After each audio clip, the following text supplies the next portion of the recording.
झारखंड के मुख्यमंत्री हेमंत सोरेन के सामने क्या केंद्र को झुकना पड़ा है? क्या मुख्यमंत्री हेमंत सोरेन का कद बढ़ा है? अब यह बात आज हम इसलिए कर रहे हैं, इस मामले को लेकर पूरी विस्तार से आपको जानकारी देंगे कि आखिर हमने ऐसा क्यों कहा है। दरअसल सुप्रीम कोर्ट से मुख्यमंत्री हेमंत सोरेन को बड़ी राहत मिली है। राहत इस मामले में कि यह जो मामला है वो मनी लॉन्ड्री से जुड़ा हुआ है। मनी लॉन्ड्री के मामले में ईडी ने सम्मन अवहेलना को लेकर कोर्ट में याचिका दायर की थी और इस कोर्ट का मामला जो निचली अदालत में दायर हुआ था और यह निचली अदालत से होते हुए हाई कोर्ट तक गया और हाई कोर्ट के बाद सुप्रीम कोर्ट तक पहुंचा है।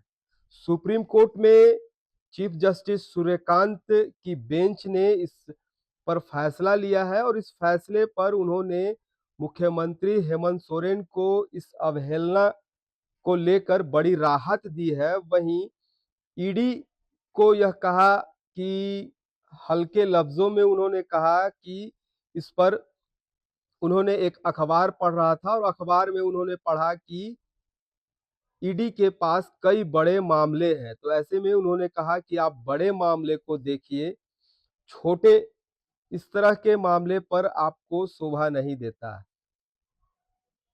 अब यहाँ इस खबर जो ईडी के सम्मन की अवहेलना को लेकर सुप्रीम कोर्ट से राहत मिलने के बाद जो सत्ता पक्ष है झारखंड की, सत्ता पक्ष में खुशी की लहर है और इस सत्ता पक्ष ने सुप्रीम कोर्ट के इस फैसले को सही बताया है और सत्यमेव जयते कहा है कि सत्य की जीत होती है।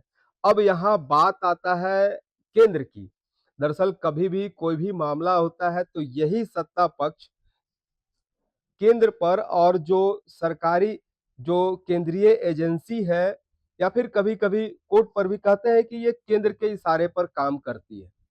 तो अब यहाँ जब उनके पक्ष में फैसला आया तो उन्होंने कुछ नहीं कहा कि केंद्र के इशारे पर है, क्योंकि ये तो कोर्ट का अपना फैसला है, कोर्ट की तरफ से फैसला आया है और जो केंद्रीय एजेंसी है वो केंद्रीय एजेंसी अपना काम करती है। तो ऐसे में जिस तरह इनके बयानबाजी आते हैं तो यह बयानबाजी से मान लिया जाए कि क्या के सामने केंद्र सरकार सुप्रीम कोर्ट के सामने झुकी है। अब यह विचार आप पे रहेगा। फिलहाल जो इन नेताओं का जो सुप्रीम कोर्ट से फैसला आने के बाद जो सत्ता पक्ष के नेता हैं, इन नेताओं का क्या कुछ कहना है, वो हम आपको सुनाते हैं कि क्या उन्होंने कहा है। और ईडी किस तरीके से भाजपा गैर भाजपा राज्यों के नेताओं को, मंत्री, मुख्यमंत्री और अन्य लोगों को परेशान करती रही है। अब कोर्ट ने जो दिया है न्याय, उसके लिए हम लोग माननीय सुप्रीम कोर्ट का बहुत आभार भी व्यक्त करते हैं और यही कह सकते हैं कि सत्यमेव जयते एक सही वक्तव्य होगा इस समय। भाजपा ने आज बैकआउट करने के बाद होना ही था उसको, क्योंकि किसी भी प्रकार का उन्होंने गलती नहीं किया, इसलिए सुप्रीम कोर्ट को देना ही था। इसीलिए सबसे पहले तो मैं सुप्रीम कोर्ट को अपने तरफ से न्यायालय को बहुत बहुत आभार प्रकट करना चाहेंगे कि न्यायालय पर अभी भी लोगों का आस्था इसलिए।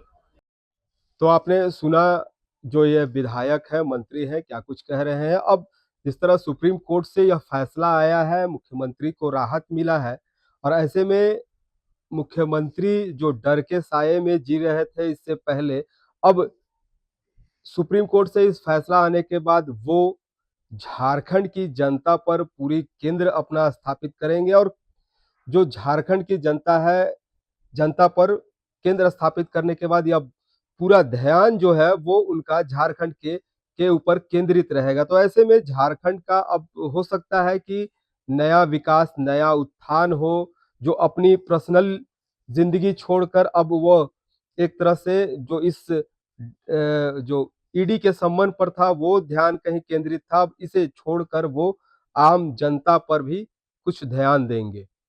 आप इस खबर पर क्या सोचते हैं और आम जनता के लिए मुख्यमंत्री क्या कुछ करेंगे, इस पर सामने नजर रहेगा।